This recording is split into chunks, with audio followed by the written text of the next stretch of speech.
O tema do programa de hoje é a saúde da mulher. E nós temos mais alguém aqui na plateia que gostaria de fazer uma pergunta para a doutora Priscila. Quem está com você aí, Eduardo? Estou aqui com o Jairo, ele é de Cubatão. Tenho uma pergunta para a doutora Priscila. Doutor Djalma. É para o doutor Djalma? Isso. Pois doutor não, Djalma. querido. O implante mamário, o implante de silicone mamário, ele pode ocultar um câncer de mama? E, numa segunda pergunta também, uma mulher que durante a gravidez teve uma placenta prévia, um descolamento de placenta, em uma próxima gravidez ela tem tendência de manter essa condição? Existe a possibilidade de sempre ter essa placenta prévia, o descolamento da placenta? Ok. São duas perguntas totalmente distintas. Eu vou começar pelo final. Vai uma de cada vez. Ou seja, a placenta prévia é uma coisa, descolamento de placenta é outra. Ou seja, a placenta prévia, digamos que isso aqui é o orifício do útero, que aqui está a vagina e aqui implantou o neném. A placenta prévia, ela se implanta junto do orifício do colo e ela dá sangramento durante a gestação. O descolamento de placenta é um quadro agudo, ou seja, aquela placenta que está acolada ao útero, ela descola, sangra, e é um evento que tem que ser abordado com uma rapidez grande. Por quê? Porque ele pode matar tanto o feto quanto a mãe, se não for abordado rapidamente. Existem alguns trabalhos que mostram que pode acontecer uma incidência maior de placenta prévia, porque, na verdade, a placenta prévia e tanto o descolamento de placenta, eles estão associados a determinadas situações. Ou seja, alguém que tivesse um septo e tratou de um septo uterino, ou se tem alguma disformia na cavidade, mesmo não tratado, ou seja, quando vai implantar, pode implantar um pouco mais baixo, e isso fazer com que a placenta fique mais embaixo ali. Disformia é o seguinte: a cavidade uterina, o útero é como se fosse uma pera. Lembrem do formato de uma pera. E dentro ele é oco, para a gente entender. Quando acontece a fecundação, esse nenenzinho vai implantar dentro da parte interna dessa pera. Se essa pera tiver se tiver um mioma nessa pera, se tiver aqui dentro, se tiver mioma quando o músculo uterino forma como se fosse um nódulo. Se tiver um septo ali dentro, como se fosse uma divisão, ou seja, esse nenenzinho não consegue, esse embriãozinho, essa mórula, ela não consegue se implantar, ela vai implantar um pouco mais baixo. Então, são fatores que podem, não é que se teve uma placenta prévia, vai ter outra, mas a gente tem que levar em conta os fatores que podem levar a essa placenta prévia. E a primeira pergunta, me desculpe, foi sobre o implante. O implante mamário. Não. O implante mamário, na verdade, não é feito na mama.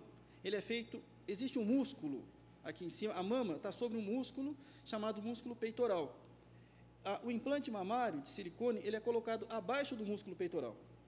Ou seja, não vai ocultar absolutamente nada, porque essa mulher vai fazer mamografia, essa mulher vai fazer ultrassom de mama, que vai complementar, onde ela vai olhar essa prótese, como essa prótese está, e vai ver o tecido mamário normalmente. Então, ele não oculta, porque às vezes é um pouco ilusório, as pessoas pensam, o implante de mamas é colocado na mama. Não, ele é colocado atrás da mama, atrás do músculo peitoral. Então, ele joga o músculo para frente, para que a mama possa tomar uma forma. Ok, muito obrigado.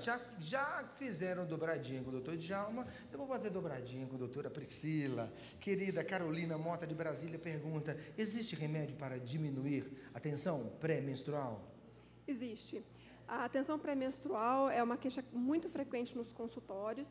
Os dados estatísticos mostram para a gente que, com o decorrer da idade da vida reprodutiva da mulher, quer dizer, aquela fase que a mulher menstrua, quanto mais idade ela vai tendo, a tendência de que essa tensão pré-menstrual piore. A gente sabe hoje em dia que a tensão pré-menstrual é estudada, não é mais considerada uma frescura da mulher que está irritada porque vai menstruar. Existe uma série de alterações, tanto hormonais, quanto de neurotransmissores, que são substâncias que comandam toda essa parte de afetividade, de estabilidade do humor, nesse período que antecede a menstruação. Por isso que a gente chama de tensão pré-menstrual. Existem duas linhas um pouco distintas de se tratar. Existe uma linha que tenta usar métodos anticonceptivos para tentar amenizar essa tensão pré-menstrual. Existem alguns anticonceptivos hoje em dia que chega a fazer a mulher não menstruar mais, e ela toma seguidamente. Existem algumas vitaminas, estudos com vitamina B, que mostram uma melhora também. E hoje em dia tem sido usado uma família grande de antidepressivos, que a gente chama de que inibem a recaptação de serotonina. O que é isso? A gente tem a serotonina no cérebro, que é um neurotransmissor, que é uma substância muito importante na regulação do humor, da ansiedade, angústia, tristeza, enfim, distúrbios do humor. E a TPM cabe aqui dentro. E aí o que acontece? É sabido que a mulher, nesse período, tem uma diminuição desses neurotransmissores. Então, tem sido usada uma família de antidepressivos, como a fluoxetina, o cloridrato de sertralina, para tentar amenizar com resultados muito positivos. É claro que são medicações que não podem ser usadas sem prescrição médica, são medicações que existem indicações e contraindicações, não são medicações isentas de efeito colateral. Então, a gente avalia o caso daquela paciente, a gente avalia a gravidade, a intensidade com que ela sofre da tensão pré-menstrual, e aí a gente tenta adequar o tratamento da melhor maneira possível para essa paciente. O que é que caracteriza um quadro de desordem hormonal numa mulher? Assunto para uns 3 dias. Eu olhei, era o que eu temia. Mas vamos lá. Então, na verdade, não é muito simples responder isso, porque a gente tem muito hormônio. A mulher é um ser que... Homem também, mas acho que mulher tem mais, porque a mulher é mais intensa, a mulher é... No sentimento, ela é mais... Tudo, né, muito forte. E desordem hormonal vai depender de que idade que a gente está falando dessa mulher, porque tem algumas fases que a gente costuma falar que são verdadeiras tempestades hormonais. Então, eu não sei se eu estou sendo muito clara, porque a Luísa queria dar resposta, mas, na verdade, a gente chama de tempestade hormonal sempre que existe uma mudança muito rápida e muito intensa do hormônio de uma mulher. Algumas fases da vida isso é fisiológico, por exemplo, quando a gente inicia a puberdade, que é aquela fase onde a menina vai deixar de ser criança e vai passar a ser uma mulher adulta, onde o organismo começa a ter, então, a produção do hormônio feminino pelos ovários, e essa mulher vai começar a ter mama, vai começar a mudar a formação do corpo, cintura, quadril, começa a região de pelos pubianos, né, que a gente chama de adrenarca. Enfim, é aquela fase que as mães chamam as filhas de aborrecente. Eu costumo brincar de tentar acalmar tanto mãe quanto filha, porque é uma fase que tem que haver respeito, tem que haver compreensão, é uma fase que dá muita alteração de humor. Da mesma maneira da puberdade, a síndrome do climatério, que é aquela fase onde a mulher vai deixando de ter a ovulação, os óvulos remanescentes já estão começando a não ter mais vida útil, entra a famosa menopausa, que é outra alteração hormonal intensa. A gestação é uma fase que mexe muito, o Dr. Djalma pode complementar para mim se ele quiser, muda muito a parte hormonal da mulher, então também há uma variação intensa. O pós-parto também é uma outra fase que os próprios psiquiatras explicam como um quadro de melancolia pós-parto e mesmo quadro de depressão pós-parto, muitas dessas vezes desencadeado por alteração hormonal.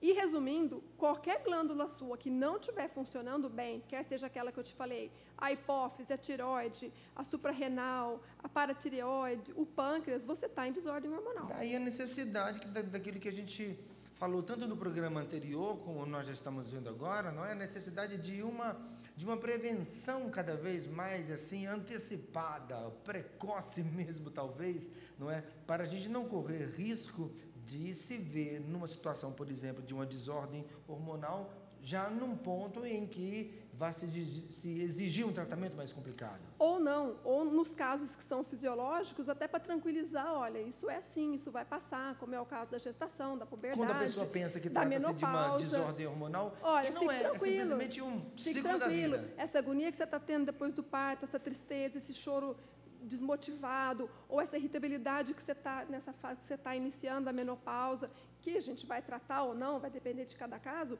mas que são situações fisiológicas ao organismo da mulher, que você vai passar, você dá até uma tranquilidade a mais para a pessoa saber que aquilo vai passar. Perfeito. Ou não, ou tratar se for uma desordem patológica.